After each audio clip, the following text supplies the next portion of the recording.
Welcome. Sit down, roll up, pour up, turn up and tune in. Because you're now watching the Buncher Bull Network.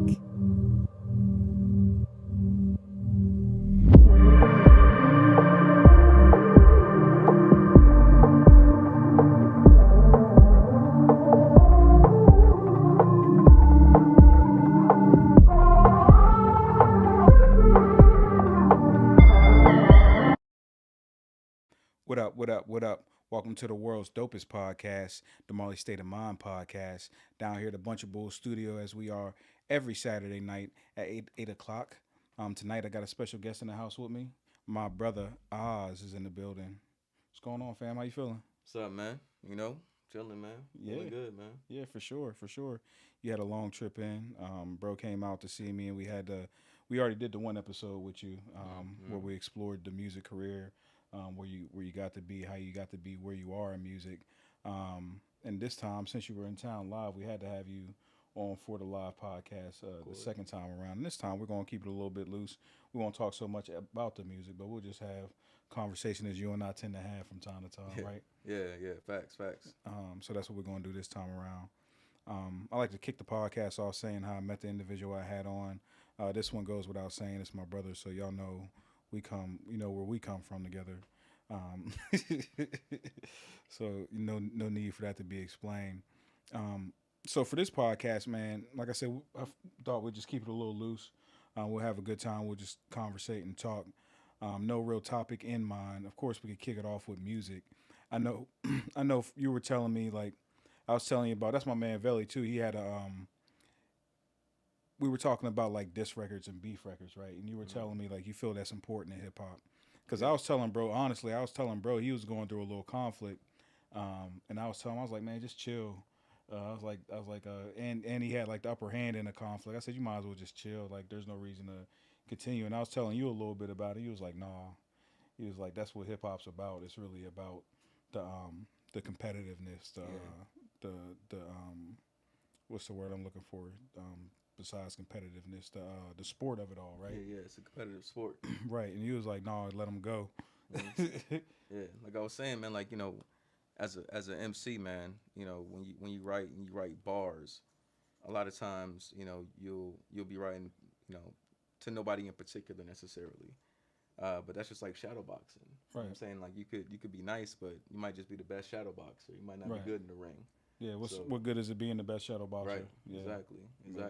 So I think it is important. To stretch out and air out sometime. You know what I'm saying? It's like I forget who made the quote, but they say, you know, until the first time you get punched in the face, you don't know who you are. So I think it's kind of the same thing.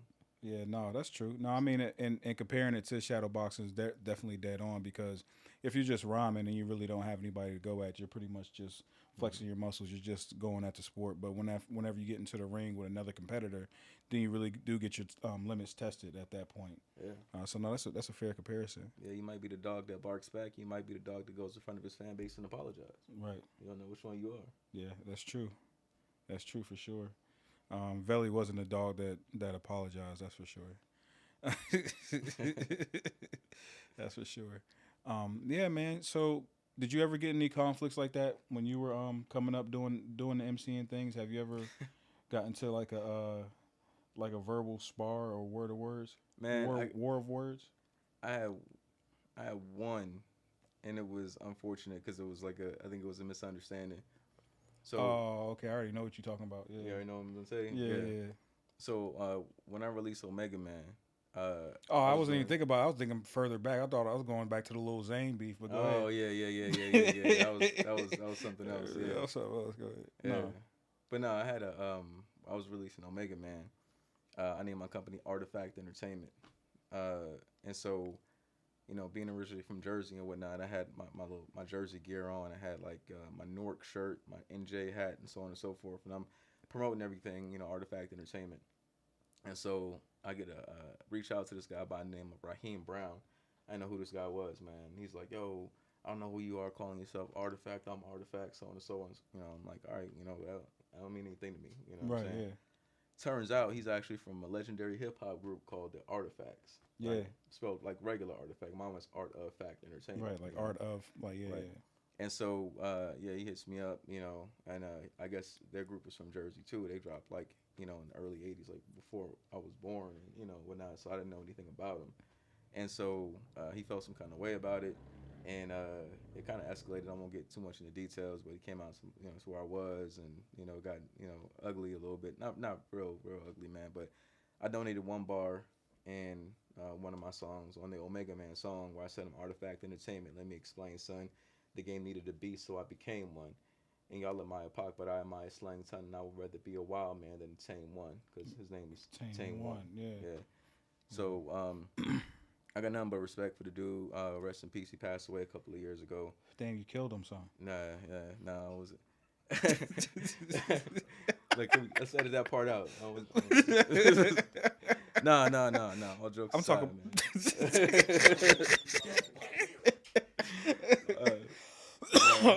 No, rest in peace to that man. No disrespect. What's up? No disrespect whatsoever was meant by that. That was just a bad joke by me. No, that's what's up though. I agree with you. I know I've had a conflict with an MC as well, and I actually had him on the podcast. And I'll say his name because it's no hard feelings now. But me and Mulu had a situation, and I think it was good, man. It was like I didn't really know bro personally at the time. Prior to that, I think it was another misunderstanding that happened, and instead of going back and forth, because I'm not one to go back and forth. I'm like, we're both MCs. Let's just put it on wax, and and that's exactly what I did. I put it on wax, and he responded, and it was what it was. And I agree with you. Sometimes you just got to let it go. You know what I mean? Yeah. Sometimes you just got to let it go. And like you said, if there's no real hard feelings behind it, let it be what it be. And I think that's what it was with me and bro. And I've certainly had him on the podcast. Make sure y'all check out that episode, Mulu and me on the podcast. But yeah, I think it's healthy too, bro, to a certain degree. As long as it stays on wax. Right. And that's how it's got to be as part of the culture. You Yeah. know? When you go back to the beginnings of hip hop, I always talk about this. In the beginning of hip hop, you had the Sugar Hill Gang, you had the Furious Five. This is like in the 1970s. Right. Hip hop is brand new art form. These two groups had a song called Showdown. And it was like they were going back and forth with one another. You know what I'm saying? Because this was the beginning of the nature of hip hop. And I always look at that as the archetype, because you had the Sugar Hill Gang, which was the commercial hip hop artists. Right. Yeah. They talk about having money, cars, and all that stuff. You got the Furious Five, who had songs like The Message, and they talking about like broken glass everywhere, people pissing on. They're talking about real street issues. They're talking about life. Yeah. And that's what it's always been to me. It's always like the Jedis and the Sith, from the Star Wars perspective, right? You got the light side of the Force versus the dark side of the Force. And any beef that you get into, you can kind of see that. It's always like the more commercial artists and the more underground friendly artists. So like the artist that talks about like the life stuff, and they clash. Any beef that you think about, it looks like that, man. The most recent one, I guess that's on a big scale, was like the Drake and Kendrick situation. Yeah, exactly. And so you get the more underground type artists versus the mainstream type artists. So you're gonna have the artists that's talking about life and the artists that's talking about the money, and they're gonna clash, man. You're gonna have LL and Cannabis. You're gonna have Biggie and Pac, right? Yeah. It's Nas and Jay-Z. Story. Nas and Jay. Yeah. It's always the same thing. That's been the thing since the beginning of hip hop. So it's always understandable that happens. The beautiful thing though is when after all that happens, they can come together and bring that unification of the force. Right. So that's what some don't get a chance to, like the Big and Pac thing. Never had an opportunity to turn into that, which is unfortunate, because imagine what that would have been like if they had the opportunity to fix all that and work together on music. That would have been amazing. Yeah, unite the East Coast and West Coast back then would have been unstoppable. Yeah, for sure. That's probably by design, too. But yeah, no, I agree with you, man. Hip hop was founded on that. Battles was a big part of the early stages of hip hop. Sometimes I forget. Sometimes I always want to be peace king, but sometimes you should be war king when the situation calls for it. But it's something, especially when situations when you have people from the same city, and sometimes people can mistake what's going on and turn it into something that it's not. And it might not even be the two competitors themselves. It might be people from the outside, right? Who push the things to be to something more than what it is or what it was. So yeah, it's always important to know like the difference between what your goals are and what the next person's goals are, right? Because if you don't have that, then it can push you into a situation And you know, I've been a party to that too. You know, I was doing a show with Ghostface one time, and my DJ at the time, like just dropped. He bailed. You know what I'm saying? Like a day before the show. Mm-hmm. And so the group I was with was like, man, they were saying all kind of stuff, and I was like, you know, they were feeling some kind of way about it. Sure. And Yeah. I was like, you know, I was cool. I was like, all right, you know, we're just gonna do the show anyway. And they were like, man, why aren't you upset? I'm like, cause I mean, he's the one that's missing out on this. You know what I'm Right. saying? Yeah. He's missing out on this experience. And that was one of the best shows. That was one of the best shows I ever threw. Got in contact with dude. You know what I'm saying? Me and Ghost got along really well. You know what I'm saying? Met Killer Priest at the show. Right. You know what I'm saying? It was like, you know, when you Turned out to be a whole experience. yeah, for real. exactly, Yeah. exactly. And so he actually missed out on that experience because, you know, he didn't see the vision at Right. the time. He So, was short sighted. right. So Yeah. I didn't have any hard feelings for him. I said, you know, Well, no, you understood the bigger picture of it all. You understood that he's really the one that's cutting his nose to spite his face, right, and you didn't feel it to be a slight to yourself. You didn't feel it to be something for like you didn't feel like you were missing out on something. right, You right. felt like he was missing out on something. You seen Right. it for what it was. Yeah. So yeah, got special guests in the house tonight, man. One of them cutting up. I was going to interview him, but he came in a little short. Yeah, so no, so beyond that, bro, like, you know, you did a lot of performances with a lot of artists, opened up for a lot of dope MCs, got a chance to interact with a lot of dope MCs. In those moments, what have you learned from like being in those moments with those type of people? Because you mentioned the Ghostface thing, so that kind of leads me into this. Like, what did you learn from those moments? How did you learn to maximize those moments, or what are things that you wish you would have done differently to like maximize those type of opportunities? And you know, that's a broad question. We talking about like learning, you know, and what you pick up. I think every interaction, you should try to walk away with something from it. The one thing I guess I picked up was you just never know how it's gonna go, right? Right. Like in your mind, you have one perception of what it might be, and then when you're there, it's like a whole different thing, right? Yeah. I think I mentioned to you right when it happened, when I was working with Raekwon. You know, I remember interacting with him, and you know, he was like the most open dude. Like I felt like we knew each other from forever. You know what I'm saying? Right. He's from Jersey, he's a New York dude. I've been around New York people my whole life. So it's a very familiar feeling. Right. So it was just like as soon as we met, we clicked. And this was a West Coast show for those who don't know. Yeah, so yeah. This was out in Portland. to have that connection with somebody who's Right. from the same soil. Right, Yeah. right. So we clicked immediately, you know what I'm saying? And like, you know, when I first was getting ready to do the show, I heard some stories, right? I heard about like there was a story about when he punched another rapper in the face. Yeah. I won't say who it is. Joe Budden. Okay, yeah. He punched him in the face, and I Yeah. was like, damn, No, man, Ray. that's a known fact. Yeah. I was like, Ray might be a kind of wild dude, man. I don't want to say nothing crazy to him, man. I Yeah. don't wanna, you know what I'm saying? I want to be the next one to make the news or something like that. But nah, like we clicked immediately. We was good, you know what I'm saying? And you know, it was a great situation. Then simultaneously on the other end of it, you know, there's like you know, another hip hop artist, man, Jay Electronica, right? Mm-hmm.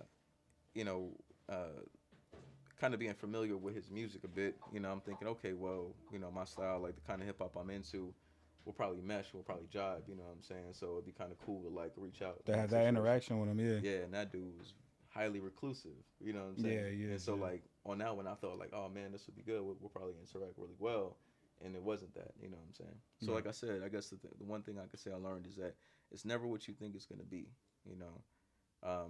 But you gotta always bring you know what I'm saying, be true to yourself, be true to what you're bringing. That's a good. Yeah, that's a good one. Yeah, and you know what I'm saying, you'll find your people, you'll find the people that you mesh with. Yep, you'll find the people that are meant for you. Yeah. No, I think that's a big takeaway is being yourself. I think in all situations, there's nothing that you can do better for the situation than be authentically yourself. And so many times that you get caught up in those situations, you want to be somebody else for the sake of that individual, especially if you're around famous people. People sometimes tend to want to be something that they're not, thinking that this is going to appeal to them. But you make a very good point by saying being yourself, you'll find your people. Yeah. And if that person's truly meant to be a part of your journey, if you're truly yourself and they rock with that, then yeah, you're going to connect on that level. Absolutely. That, so that's definitely good advice to go by. Yeah. I know we also wanted to kind of get into some conspiracy theories. I'm always afraid to do that on you. I don't want them to shadow ban me or ban me from, or in general somehow we say something that's I don't know what the code words are. I know we're always dropping them anyway. Oh We yeah, we already have a podcast on this network that does all that for us, don't we? So but the thing about when you and I talk about this stuff, especially talking with you about anything in conspiracy, and like you're a walking encyclopedia, you always cite your sources. You know, what I mean, I think that's important too. Is that you don't say, "Oh, I heard" or "I've seen somewhere." You know, what I mean, you always cite your sources, and you always implore people to not only question it, but look into it for yourself and see if you find that to be fact yourself. yeah, yeah, absolutely. But I think that's important, man. Like you said, like so many people just kind of spout off on a subject or kind of repeat like bad information. yep, But it's really important to me to be able to go back and say, well, this comes from here. right. This is how we know this. You know. So Yeah, no, that's definitely an important one. And that's in Islam, that's a big thing is to if you're saying words that are coming from the holy book, you should be able to cite where you got it from. That's a big thing in Islam, and I always respected the religion for that reason, because it's not just saying, oh, this is this, and just nothing behind it. right. And I think it is what do you say, trust but verify. I think it's important to do just that. So even if I tell you, and I always tell people that if I tell you something, and if I'm not sure of it, though, I also do preface it by saying I can't say for certain, or I don't know this to be fact, but Right. I feel this way. I try to make sure I say that before going into a thought that I'm not sure of. Yeah, and so like you said, it's important to separate fact from opinion. Right. A lot of times people exposit opinions as though they're facts. Facts, yeah, yep. And when you do that, you put yourself and you put others in a dangerous position, because now like that opinion can get run off with, and then all of a sudden now people treat it as fact. Yeah, exactly. No, which is insane. So for you, what's your and even saying conspiracy theory, sometimes the things is kind of like selling it short, right? Because some of these conspiracies are real. Yeah. Right. Sometimes they're based in real things, and we spoke about like how you and I at our regular job have started our own conspiracies. Yeah. And they've turned into like a thing where people believe is fact, to the point to prove that conspiracy theories can exist. Right. Because people act like it's beyond belief that they can't exist. I think one of the things, what was the movie, Unusual Suspects, where they said Kaiser Soze said the biggest the biggest deceit that the devil ever did was making people believe he didn't exist. Didn't exist, yeah. Yeah, like it's that whole thing, right? Like Yeah. making a lie seem like it's not a lie, or making the truth seem like it's not the truth, right? Right. And we see that so many times in conspiracies. Like you think about the JFK assassination or 9/11, any big conspiracy theory. You might hear some truth in it, but the truth will sound so fantastic, so amazing that people will believe it to be a lie. Right. But that's by design, though. So But that's by design. So let's get into it. Yeah. All right. So y'all might want to record or download this or something like that, because this might get taken down at this point. We're gonna start talking about some stuff. So there's a book called The Book of the Law, right? It was written by a guy named Aleister Crowley. He used to call himself the B666, right? Yep. Aleister Crowley was a world-renowned devil worshiper. He was tied into the founding of NASA and all that other kind of stuff. We can get into that in a second. But in his book, he writes, never tell the truth. But if you must tell the truth, do so in such a way where nobody will believe you. So that goes directly into what you're talking about, right? Right. So a lot of times when they orchestrate this stuff, they're doing so in such a way where it has to be unbelievable, or it can be taken as unbelievable, because then it's easily deniable.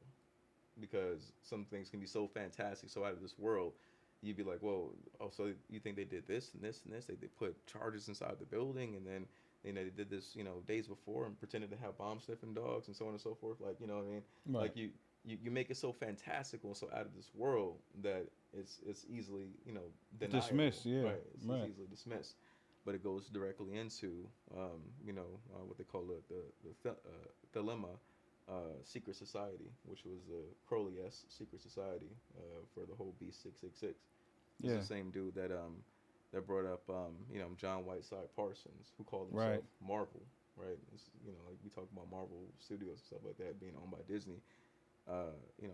Parsons was Aleister Crowley's number 2. I didn't know that. Yeah. So he was one of the founders of NASA, along with I did know that. Braun. Yeah. Wernher von Braun was the other founder of NASA. He was a former Nazi. And it was von Braun's writings where he wrote that the first man to colonize the moon was going to be a guy named Elon. So that's when you get into like the Nazi prophecies and stuff like Oh that. wow. But all of that stuff is intertwined with one another because Hitler had something called the Thule Society, which is another secret society that did a lot of the same stuff. Right. Their whole goal was to wake up who they believed were their gods, which were extraterrestrial beings. Essentially, they believed that gods or the demons lived in space, Right. and that they would be able to sell them as aliens and extraterrestrials and stuff Right. like that. So instead of like space travel, it was really interdimensional travel that they were looking into. Right, yeah, they would shoot rockets off into the sky with messages on them, like to Pan, because Pan was considered to be the great god of this demonic pantheon. Yeah, that's funny you say that. We were talking about that article where they found the that spaceship that landed and it had all those human ashes, whatnot. It had human ashes and weed, right? Cannabis. It had a cannabis plant in there as well, which is strange. Like, why would a spaceship have these things in it? And unless it was ritualistic. I mean, we can assume, and once again, this is where we get into things not being fact, right? And then we got to separate the two, right? So who knows why that was a thing, or what caused that to be? But for those things to be in the same spaceship is kind of weird. It's definitely not normal. And if we know anything about rituals, I mean, it does sound kind of ritualistic. So who knows? Yeah. Yeah, to that point, like I said, when you look at the founding of NASA, they're founded by effectively two devil worshippers. So this is the factual part that we can point to, right? Right. Parsons, von Braun, this group, this cabal of people from the Thule Society and from the Dilemma, occult society, were the founders of this space program. They were recognized as occultists, right? We know that they practice rituals, right? It's well documented. You can find on like the NASA.gov website. They talk about like the devil worshippers who helped found NASA. Right. So all of this stuff is like referenceable. It's not even a secret. Like, you just Google these people's names, and then it'll say like chemist, rocket engineer, occultist. Right. You know what I mean?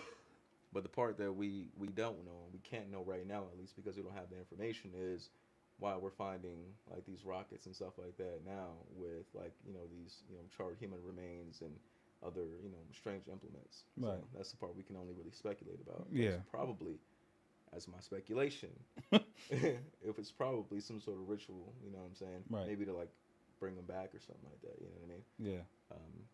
But we can only speculate. We can only speculate for sure. Now, with all of that, what do you think you said the purpose was to wake up their god, or who they believe to be their god. Did they have a name for him, or who they believe this god to be? So why is he sleeping? So there was a writer by the name of H.P. Lovecraft who, like in the turn of the 19th to the 20th century, wrote endlessly about these societies, and he wrote in code, right? And he gave you like a rubric of kind of what these people believe, right? And in his writings, he wrote about a creature called Cthulhu, right? Most famously in a book called The Call of Cthulhu, he's got like, these people who meet out in the woods and they pray to a statue and stuff like that as part of like an occult ritual, which, if you know anything about the Bohemian Grove. Yeah, I was just thinking when you said that, yeah. It's like almost identical to the whole Bohemian Grove thing. Right. By the way, I'm not suicidal. I feel like people supposed to say that. Right, yeah, for sure. It don't matter, though, because if anything happens, they're going to be like, oh, it's suicide. Yeah. Nobody questions it. Nobody ever questions it, yeah. Anyway, you're supposed to say that. It's like a disclaimer. Yeah. No, it's just a good thing to say, yeah. Oh, no. Oh, wait. Here's a better one. This is just for entertainment purposes. Yes. That's a better one. Yeah, just entertainment purposes. Right. Anyway, this is an absolute fact that this dude wrote this book, wrote these books about Cthulhu. And in it, like, he talked about... That was their god. Yeah, he talked about, like, Cthulhu being their god, right? And Cthulhu was supposed to be asleep in a place called Real Ya, but the cult of Cthulhu were trying to interact with the great elder things and wake up the god Cthulhu so he could, like, work in their favor. You got to think of it. I saw somebody break it down like this. Imagine one day you're in your kitchen, right? And there's a bunch of ants on the floor. And they're just like, scattered all over the place. But they start like, there's one ant, he's holding a scepter. And for whatever reason, you can hear him. Like, he's speaking English. And you hear him, right? You like, all right, this ant is speaking to me. He's like, hello, hello, human. We worship you. You're a god, right?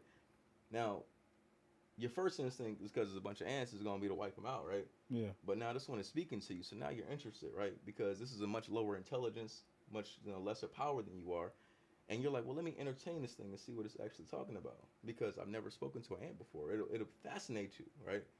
So if the ant says, we ask for you to provide us something, you'd be like, all right, what do you want, ant? What do you want? They're like, can you give us a mountain of sugar? You're like, yeah, I could do that. That's nothing. Easy enough. Go to your cupboard, you take a spoon, a bunch of sugar, and put it on the floor, and then watch them go crazy. Thank you, oh God, the great God, bless you, bless you. And they think, man, these are all powerful. We can just produce sugar, a substance we love right there, right in front of us, right? And you're like, okay, you had the interaction with the ants, and then they come back the next day, and they ask you for something else, Oh, great God, there's another colony of ants over there. Can you wipe out our enemies? You're like, I didn't even know they were there. Like, I wipe them out on the strength because I don't want them in my house. Yeah. So you wipe out their enemies, right? So they're thinking, man, we control this guy, right? Yeah. Now they don't control you, but in their mind they do control you because they're asking you for things and you're providing it to them. You're doing their bidding. Yeah, because they're entertaining you right now. Right. But then say, for example, one day they come to you and one of them comes to you and says, oh, great God, there's another ant that I'm in love with and I know you can do anything. Can you make this other ant love me? And you go, I can't make ants fall in love. Like, that's kind of beyond my ability, right? Right. So you think, well, how could I do it? If I want to make this happen, how could I do it though, right? And you realize, if I kill all the other ants in the colony, it'd just be them too. So now they got to fall in love. So you come through and you kill all the other ants, and that's not what he wanted, but you technically gave him what he asked for. Right. But you did it because maybe it entertained you to do so. And after a while, you get tired of doing the bidding of these ants. You go, all right, it's not something I really actually want to do anyway. So because it bore you, you kill all the ants, right? Because you don't want these ants in your house. Plus, it's weird. Ants can speak English and stuff like that. Right, yeah. Nobody needs this went too far, yeah. Right, yeah. After a while, you realize it's too far. This is when you think about like a Cthulhu or like a demon god and stuff like that, right? This is kind of the mentality that you're dealing with. There's these people, there's secret societies that believe that you can interact with these things, that you can control them. The problem is that they have their own wills. There's books where they teach you, if you say this enchantment, then they'll do this thing for you, right? Yeah. They'll do it if it entertains them, but only as long as it entertains them. And they're easily, swayed by other things that they find more entertaining. More entertaining, yeah. For sure. Is he okay now? No. Yeah. No, that's interesting, right? Because I never thought of it in that way, and I guess that's the perfect analogy for it is the ants, because you do have a greater being that has this control, and I can see how that would get out of control, right? If you started to travel down that path. Oh, absolutely. Yeah. You gotta think of it like this, man. I ask people all the time, hey man, do you believe in a greater power? And people who don't always constantly say, well, no, I don't think there's any greater power. I said, well, do you think there's lesser powers than humans, right? And then when you think about it, it's like, okay, well, yeah, obviously ants are lesser power than us, right? Most small creatures and stuff are lesser powers. So if you believe that there's lesser powers than humans, do you think that the humans are the greatest thing that there is? That's pretty arrogant. Yeah, that's pretty arrogant belief, yeah. So by virtue of the fact that we know that there's lesser powers and we know that we can't be the greatest thing that there is, would lead us to believe that there must be greater powers in us. There must be things that to us, we're like ants to them. Right. So, when you look at it logically, when you follow a lot of logic, it makes sense. Yeah, you follow the basic law of nature, right? Mm-hmm. The basic law of what things are. Yeah. If there's a lesser, there has to be a greater. Yeah. Yeah, it's all about balance. So no, it's definitely a good one.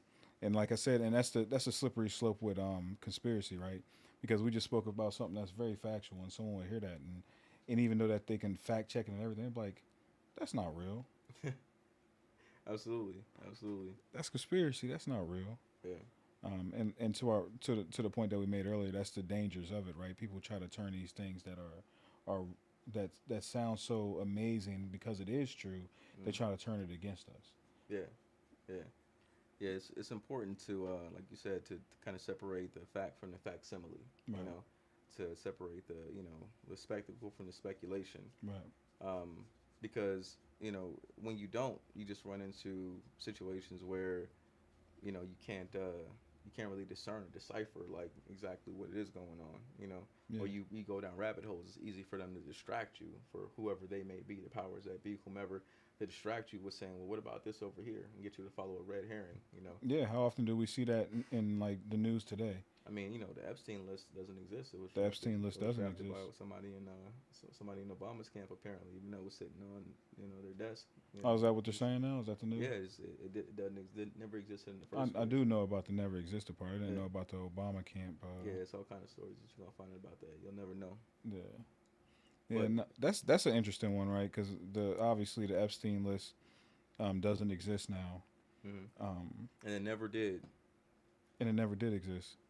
And you know, it's a book that I enjoyed that I always reference that you're familiar with as well. 1984, where it speaks about these type of things, new speak in the ministry, and how they'll take things that are facts and they'll turn them around, right? And they'll say, "Oh no, this isn't like you guys thought it was that, but it's no longer that. It's actually this now." And it's you know the Mandela Effect is a funny thing, right? Because there's a lot of things that we agree on as a society that were true or we believe to be true, and then we see them today, and it's like, yeah, that was never a thing, Right. and they completely wipe it away. And I feel like with the increasing popularity of things being digital, it'll be much easier to do that. It's much easier to wipe digital things away from physical things. Absolutely. When you have physical things, it's easy to prove. Like, no, it's right here. Like, I can show you the Berenstain Bears were always the Berenstain Bears. They weren't the Berenstain Bears.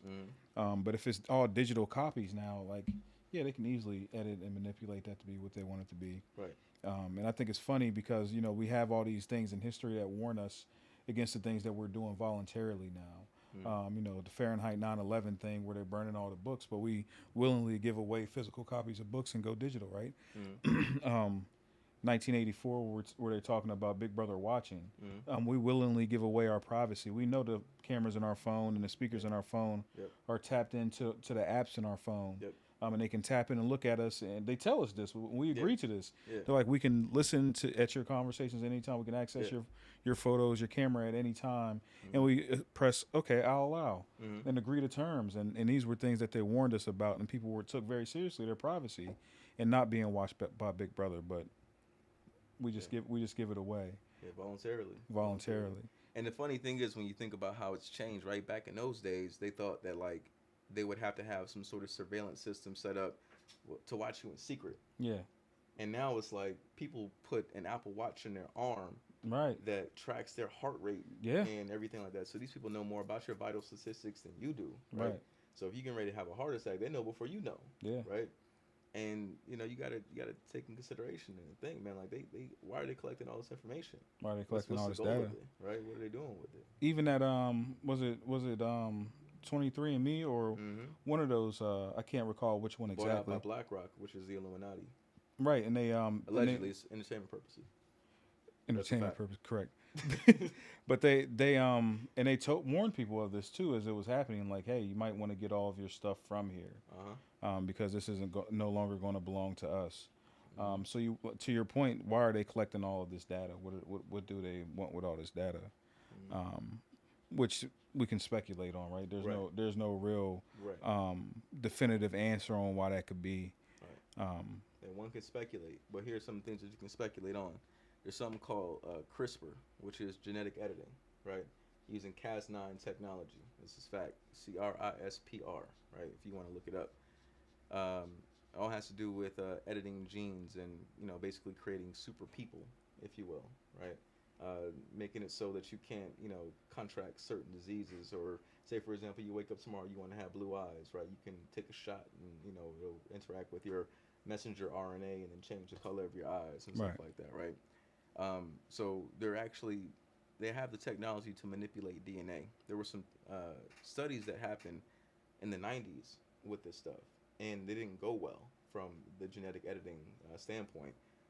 And it was basically shelved for a really, really long time. Fast forward to the year 2020, there's a viral outbreak that takes a global hold called COVID, right? And now they say, hey, there's no cure for this, and it's going to kill everybody, right? COVID is supposed to kill everybody. It's an extinction level event.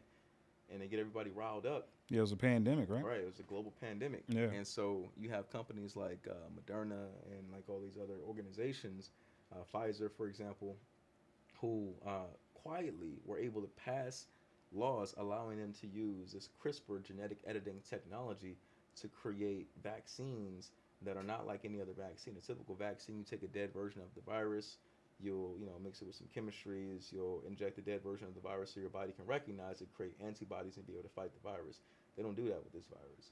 They use genetic editing technology to change the way your messenger RNA interacts so that the folds in your body, which are kind of like a comb, and if you remember how the coronavirus looks, it looks like a ball with spikes, right? Spikes, yeah, yeah. And what happens when this virus interacts with you is as it falls down and or it gets into your body basically, the spikes shoot their way into your body's systems, and it basically disrupts the messenger RNA, right?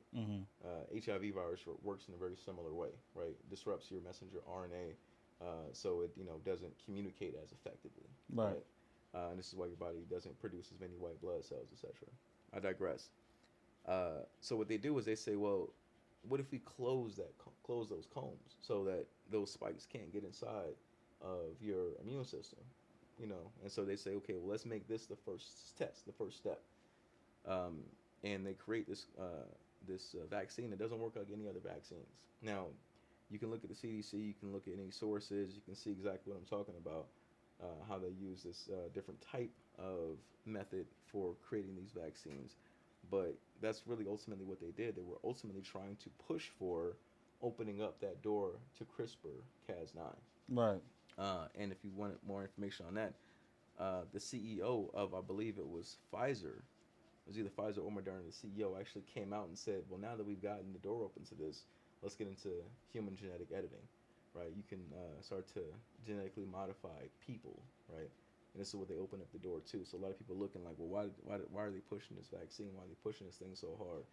Is it going to kill everybody? Did it inject you with something crazy? Well, yeah, they edited your DNA, and now they've opened the door to genetic editing as a Making a practice globally. commonplace. Yeah.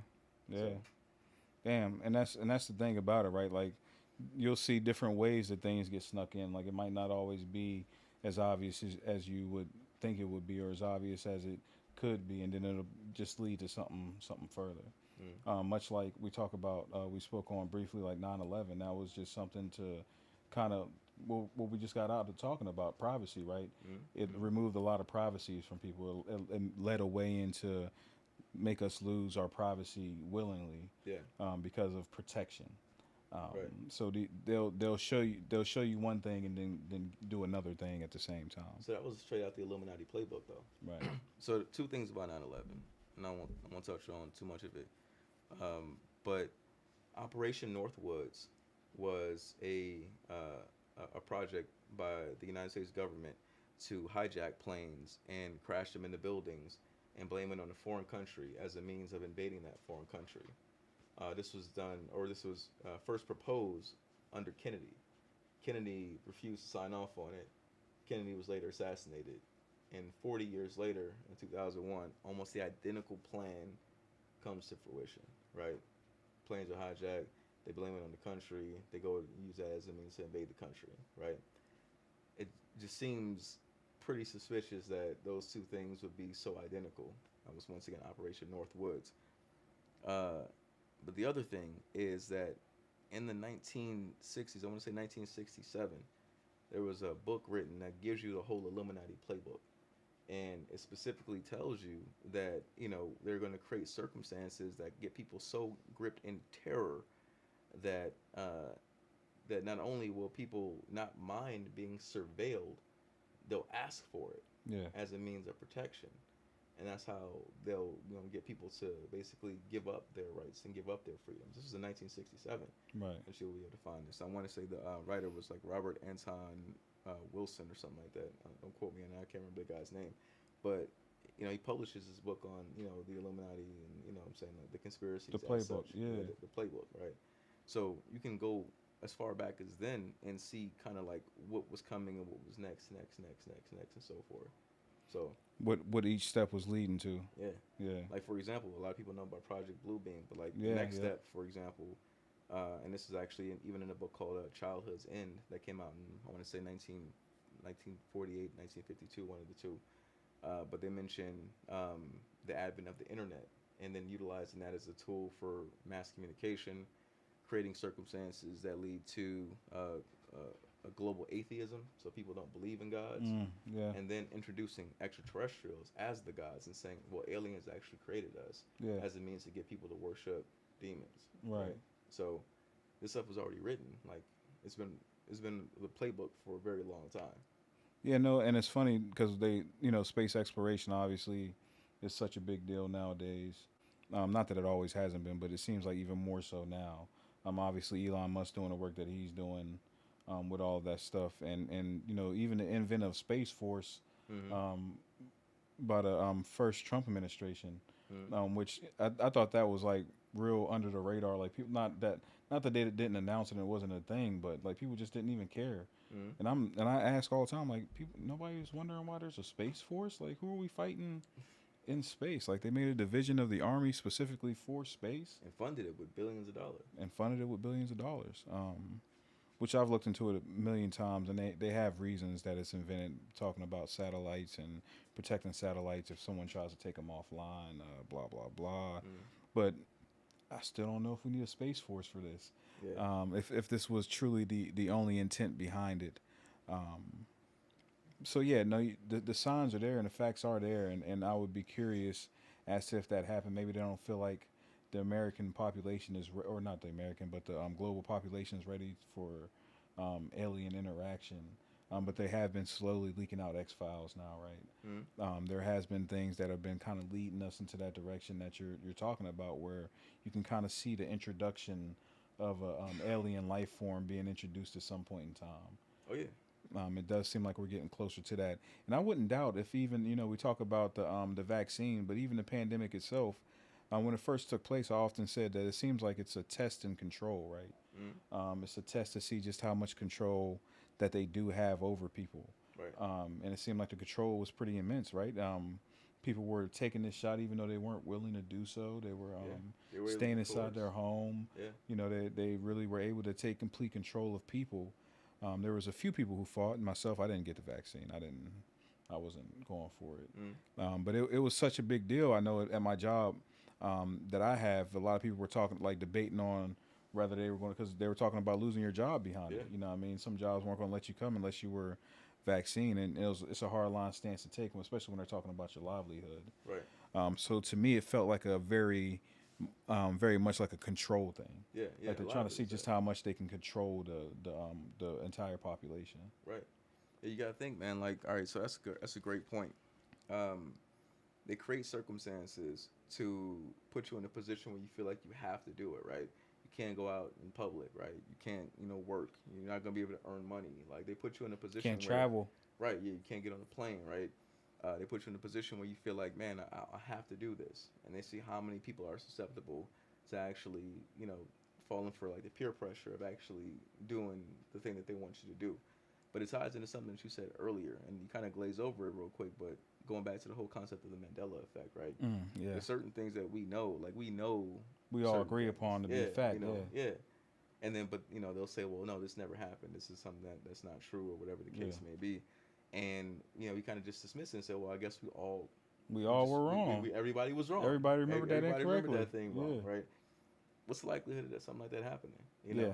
There's some very specific things that you could remember, and then have a conversation with somebody like, oh, you remember this? Oh, yeah, I remember that. I saw that, and y'all will have all the same details. Yeah, he wore a yellow shirt with with blue shoes or whatever the case may be, and all of a sudden it's different, right? Yeah. And it's like, okay, so what's Then the Sinbad's like, I didn't even shoot that movie. right, and it's like, so what's the likelihood that everybody just has this mass misremembering Right. of this thing in specific detail, right? Yeah. The more likely idea is that, hey, man, it's like you said, there's the Ministry of Information, the Ministry of Truth, and they have the ability to make these changes and see how susceptible people are to the changes. Some people will look at it and say, no, I don't accept this, and that these changes aren't real. Some people look at it and be like, all right, I'll accept whatever you hand over to me. Right. So And it seems like the mass majority of the population is the one that says, "Yeah, if that's what you say, then yeah, I'll go for it." And the ones who go against the grain are that person's he's a conspiracy theorist. He's crazy. right, right. He, Which is a classic way of othering people is yeah, by creating a negative term for you, right? yeah, So they'll put a name on you. It's a bad name, and all of a sudden it's like, oh well, I don't want to be that thing. I don't want to be this bad thing because it excises me from the group. yeah. Right? It excludes me. Now you're going along to get along. Right. Right. Yeah, So then everybody kind of agrees to a thing because nobody wants to be part of the outcast. You know what right. I'm saying? The outlier. Yep. Yeah, man. No, for sure. I was like that's I was thinking about it like, and I always hate to say it because we're talking about it to be fact, right? But what's your favorite conspiracy theory? Mm. We talking about conspiracy theory that's like a theory or conspiracy theory that I think is absolutely true. Let's do both. Why choose one? Let's do both. Let's see. All right. The moon landing is probably my favorite conspiracy theory. I got a guy at work. One of my buddies at work. I drive him crazy with this because he's like so scientific and science minded. I'm like, dude, the moon landing's fake. Yeah. And he gets so mad. He's like, oh, this gotta be real. Yeah. I'm like, how do you go for this? Like, as logical as you are, Mm-hmm. I said, there's certain. This is always my biggest point about this thing. This is always one of my biggest points. There's certain places I can't go in my own city Mm-hmm. and not drop cell phone service. Absolutely. I don't have cell phone service right here where we are right now. But they had a live feed from the moon Yep. to Earth Yep. at that time back in the late '60s. Yeah. And they called the president from the moon on a landline. How? No Wi-Fi, no satellite connection. Nope. How are they making this No happen? internet. No internet, yeah. No. But I can't get service in certain parts of my city, certain parts of my house, depending on the time of day or whatever. Mm. I can't get cell phone service in this time and now, but they were able to get a live feed, From the moon. not missing a beat. Yeah. Yeah. And that's one of the things. And I'm always like, who was filming this? Because you can see them take off, you can see them land. Like, who's filming? And you got to remember, at this time, it's not the small Yeah, cameras. they have GoPros. Yeah, it's not the cameras we have now. They were Right. these big. They were a whole ordeal. These cameras that they had back Mhm. then. But yeah, that's definitely one of my favorite too. Yeah. What makes you believe that it's not real? Couple of things. I mean, so you got the NASA. I think has since gotten rid of these, but they used to have the Orion. They have got commercials. rid of them. Yeah. Yeah, when they were like talking about the Orion space shuttle that they were putting together, and they were like, "Yeah, with the space shuttle, hopefully we'll be able to make it past low Earth orbit for the first time." And they said it like, "Yeah, hopefully we'll be able to do this for the first time." Yeah. And they said, right now this is as far as we've ever been able to go is low Earth orbit.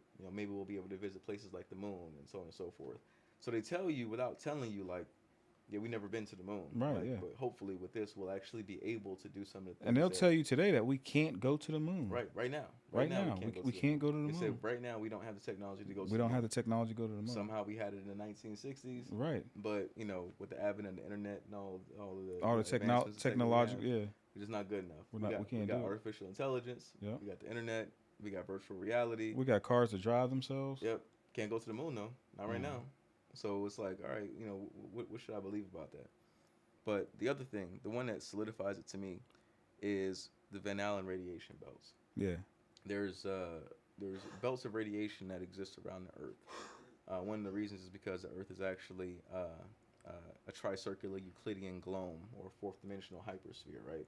And if you ever look at like a Hopf vibration, a fourth dimensional hypersphere, you'll see that there's this thing that looks like a donut and another donut basically, and they emanate from out of the core of a hypersphere. Earth has exactly that, which is how we know it's actually a hypersphere, not flat, not a ball, not a three-dimensional thing, but a fourth-dimensional thing. That's the reason why motion and gravity and all that stuff exists, because all those things would only exist in a hypersphere. Anyway, I digress. The Van Allen radiation belts are about the width of the entire Earth. There's two of them, arguably three, but two of them that we know for sure, right? These are areas of like intense radiation that exists in like just outside of low Earth orbit. So if you were going to go to the moon, you have to fly through these massive belts of radiation. Nothing human can live going through these through belts. right now. Right now we can't do it. That was the whole thing about the Orion space shuttle, is that they were sending that out to see, okay, well, is it going to fry the technology going through these radiation belts? And so what you're telling me is that they said NASA has not ever figured out a way to go through these radiation belts. But in the 60s, when they sent men to the moon for the first time, they had just discovered that the Van Allen belts had existed. They were less than 10 years in knowing that they existed. Never sent anything out to test how to go through them, but they went through the Van Allen belts and back, and everybody survived Yeah, on the first try. yeah, That's that's impossible. It's not just unlikely; it's just impossible. yeah. So, to me, that's enough to say, okay, well, the moon landing is true. I understand why they said it. They said, hey, you know what? Russia's killing us in the space race. It's making us look bad. You know, we might not be able to send men to the moon, but you know what we can do, and we've proven that we can do? Make the a best hell of a movie. Yeah, we can make a movie. Hollywood's ill. Yeah, Exactly. And you see how Hollywood just took off from then. You know yeah, what I'm saying? So that's really where, I mean, that's where it boils down to me. yeah. That one. Yeah, that one always kills me too. Like, there's so many things that are just obvious to me, Mm. that don't make sense and that aren't real. That I don't never understand how people can not, if even if you believe that we went, how do you not at least question that we might not have? Mm. Even if you believe yourself that we went, you should at least say, yeah, it is kind of, there is some odd Mm. things going on there. There are some odd incidents that are too coincidental to be real. You know what I Mm. mean? So yeah, I like that one too. What's your favorite theory that is theory? That's theory. Um, Actually, to me, that was the one that was theory. Oh, The one that I believe, and I guess I believe both of these though. So like, it's like I said, it's hard to say. But the one that sticks out to me, the one I spend a lot of time thinking about and I dig into a lot, is the origins of African Americans and mm, like where we came from as far as you hear a lot of people like Kyrie Irving and Kanye West, and they'll say like, oh, black people are the Jews and we're the Israelites, so on and so forth. And the funny thing is when you dig into it and you start to look at sources, like you read John Ogilvy wrote a book in the 1600s called Africa, being an accurate description of the landmarks and so on and so forth. Or Mungo Park in the 1700s, wrote a book called Travels in the Interior of Africa. And the one thing that both of these sources say, John Ogilvy, his book says that the ancient Negroes in the west coast of Africa believed in one God and they were trained in the laws of Moses and became Jews, right? And so they tell you right then, like, yeah, these Negroes were Jews. Jew and Negro were actually interconnected terms during this time in the 1600s. In the 1700s, when Mungo Park makes it to the interior of Africa, he says that he meets with the Mandinka tribe, who were part of the Mande group. First of all, the word Mande is actually a Hebrew word. It means to know. It's actually where we get there's a group called the Mandaeans, who were also known as the Gnostics. If you know anything about Gnosticism, this is actually the religion of the Freemasons, is Gnosticism. But the African Mande tribe have this name that bears, uh, not resemblance, but actuality to a Hebrew concept, right? And Mungo Park says that when he gets there, that he's explaining to them, oh yeah, I'm a Christian. I come from Scotland. We believe in, Adam and Eve and David and stuff like that. And the way he says it, he says that they have a book called the Torah, that they have all this stuff written in. And he said, in my expressing this to the Negroes, my familiarity of these things was not greater. My surprise at their surprise at my familiarity was not greater than mine at theirs. right. Basically, when he got there, they already knew all this stuff. Yeah, So he said when he got there, they had the Torah. They were following Torah law.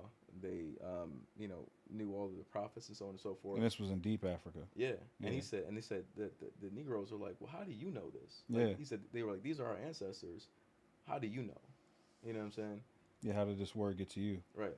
And then so like there's Arthur Doyle, who talks about the kingdoms of Tukra and Ghana making incursions into the city of Lamlam, and he said that they would specifically take Jews and then sell them into the coast of Africa to be traded to all the parts of the world. And the reason why was actually written by a guy named Leo Africanus in the the 1500s rather, where he talks about Askia Muhammad, the king of Timbuktu, declaring an enemy of the Jews who lived in the west of Africa during that time and saying, hey, unless you convert to Islam, we're going to ship you off as slaves. So this was the ultimatum that they gave. That there was something called the jizya, and if you were a non-Muslim living in a Muslim nation, and anybody who's Muslim who's watching this can actually attest to this. If you're a non-Muslim living in or near a Muslim nation or a place where Muslims say, hey, we have sovereignty over this land, they give you three choices. You can either A, convert, B, pay a fine, or C, you can be sold into slavery. And because these Jews lived over there and refused to convert or pay the fine, they got sold into slavery, which was the whole origins of the transatlantic slave trade. When Askia Muhammad made those deals with Isabella and Ferdinand of Spain initially, which got sent to King John of Portugal, and became the transatlantic slave trade. And if that's not enough, if you just type in the word HEBAROOH into any search like Google, Bing, whatever, Any search engine, search engine, right? It's the word Hibaru. You can just type it in, hit enter. What you'll pull up, it'll be the first or second result you'll see is slavevoyages.com. So if you type in the word Hibaru, it'll take you to Slave Voyages. Why? Because the Slave Voyages website, what they did was they took the shipping manifest of the slaves that they brought to the United States of America, because this was cargo. This was insured cargo, insured by J.P. Morgan, right? And anybody who worked in shipping and receiving knows that you have to have a bill of manifest, bill of lading, so on and so forth. So somebody very smart said, well, let's take these bills of manifest, bills of lading, so on and so forth, and put them in a database and show where these people came from. And maybe you'll be able to find your ancestor and find out, where you came from the ports of Calabar and so on and so forth. And so when they're documenting who these people are, right, and where they came from, and it says their tribe, on the website, they write in Hibaru. So they're letting you know, like, yeah, we went and got these people and put them on the boat, which is why if you Google that word, because they didn't, the spelling of it wasn't universal. Right, yeah, because it was different characters. It's not the same English alphabet, yeah. Right. So, but when you do that, you're able to find that Slave Voyages site, because that's how they documented the people that they brought over here. Right. So it's not even a question. That was not even a question to me, because what I just exposited to you is like the tip of the iceberg. There's a ton of that stuff. You can go into the language that our people spoke and still speak. What got me into it was looking into. I saw a post, somebody said something about AAVE, and I was like, I don't know what this AAVE is. Turned out it's African American Vernacular English, how Black people speak in the United States of America. And as I'm looking into it, I'm like, okay, basically we used to call it Ebonics, back in the day. Yeah. But when you look into the rules of the language and understand what an accent is when you use the rules of your language with the words of somebody else's language, right? And African American Vernacular English is that. When you look into the history of it, they say it bears strong resemblance to how ancient Hebrew was spoken. Okay. And I was like, I wonder why that is. And so that sent me down a rabbit hole. Like, okay, well, why is that? Why is it the way we use language similar to how they use language, back then? Yeah, what's the connection? And then that's when I found out, well, half of the words we use are just Hebrew words, right? Slaves used to, refer to the slaveholders as massa, right? And, you would think, well, they're just saying master. Yeah. But it's not. No, the word massa is actually a Hebrew word, which means oppressor, right? So if you just look up the word massa in Hebrew, it just means oppressor, or he who oppresses. So they're not calling him master; they're calling him oppressor. Yeah. They weren't just these non-articulate people. The thing you have to know about slaves, you can actually Google this too. Look up videos of slaves speaking. Actually have recordings of people who were enslaved, and they spoke very eloquently. Yeah. Because the people who they learned to speak from were actually the educated and wealthy Southerners. So they sounded like educated and wealthy Southerners. A lot of them sounded like Morgan Freeman. Yeah. Morgan Freeman. Which is not a slight of Morgan Freeman. Not a big fan of him myself. I know you're not. Yeah. But they sounded like Morgan Freeman. Yeah. Anyway, but that's an example. You got words like kumbaya, right? Mm-hmm. We say kumbaya. Well, Yah was a Hebrew name for God. Right. Kuma is arise. I'm saying? Arise, O God. And in fact, when you read the book of Psalms in Hebrew, when David is writing his Psalms, the first thing he says is kumaya, which is arise, O God. That's how most of the Psalms start. So we're coming to this country as slaves, and we're singing "Kumbaya" as a chant. You know what I mean? Um, where we have learned that from? Why would we know that to sing? You know Yeah. what I'm saying? No, that's a good point. It's a lot of words like that. It's a whole bunch of them. There's obia. In the West Indies, they practice a certain form of witchcraft called obe. Or obia, sometimes referred to, but it's ancient form of like witchcraft or soothsaying, sorcery. Well, if you read the book of Samuel, and it talks about Samuel, the prophet, being conjured up by the king Saul, it says that the king went and spoke to a woman, obia woman, right? So it's like, well, where we have gotten this word obia from? Why do we know this word? Yeah. Well, it's because we had it with us. We spoke this language, what they call the Lashuan Kadash, which is like the holy language, And there's like I said, it's a ton of that stuff. Not only that, there's a DNA. When they actually have done, there's a guy named Iran El Hayek, who's an Israeli geneticist, who actually dug up the ancient Israelites and did DNA research on them. And Right. lo and behold, they have the same genetic markers that most African Americans have. So it's like, at this point, to me, that's not even a There's conspiracy. too many coincidences. It's not even a conspiracy. It's Yeah. just a fact that is an uncomfortable fact for certain people. For many reasons, right? Right. Financial gain being one of them. Right. No, yeah, no, I like those. I definitely like those conspiracy theories myself. And like I said, it's that's the trouble with calling them conspiracy theories, because it kind of takes away from some of the validity and legitimacy of what they truly are. But yeah, man, no, it was definitely good to get into some of that, talk about some of that stuff.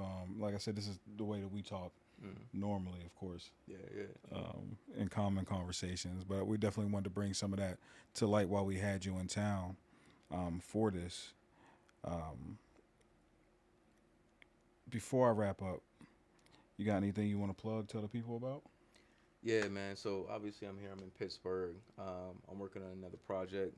I want to do a lot of that here. So during the time I'm here, I'm planning to go out, explore the city, get some inspiration, and really put some music down. So I'm planning to do some recording out here. I'm looking forward to having Marley being there. You know what I'm saying, and really getting into it. So I'm not ready to reveal the name of the project yet. Yeah. I'm waiting to do that until I actually have it all solidified and ready to go. Yeah. But it's gonna be something special. What I can tell you though is that if you go back to all my previous projects, all the stuff that I talked about on here is stuff that I talk about on my projects. You know what I'm saying? I'm really into that stuff. I typically try to encode it, but time is running short. Things are moving faster. You might as well let people know and let them be aware of, what I'm saying, Exactly what's going on. Here. Yeah. Yeah. So, but if you're ever interested in any of that stuff, check out my projects. I got Omega Man. I got a new Wonderland. My next project's coming up. Should be done and wrapped up here soon. I plan to get it done and rolled out this year. It's gonna be fire. It's gonna be really, really good. So I'm looking forward to getting that out and rolled out to the people. So how can they get a hold of you on social media if they want to check you out there? How can they follow you and look for this project when it comes out? Yep. So my social media name is Art of Fact Oz. So ARTOFFACT Oz on all social media platforms. I'm on YouTube. I'm on Instagram, Streaming, Twitter, whatever. I'm always Artifact Oz. Oz spelled AHS, Advanced Human Speech Oz. So if you're looking for me, that's where I'll be. My website is Art of Fact ENT. That's ART of FACTENT.com. So if you're ever looking for any more information on me, you can reach out to me there. And if you look hard enough, man, you probably just find my phone number. I'm assuming I'm gonna get a call from the government. I had some deals with them, and I wouldn't say some of this stuff. But you said it. They, here we are. They violated me. I violate them. So yeah, world's dopest podcast. That's how we go. And for me, man, y'all can find me every Saturday right here at the Bunch of Bull Studios doing the world's dopest podcast, the Marley State of Mind podcast. Till next time, man, we're gonna be out of here. Peace.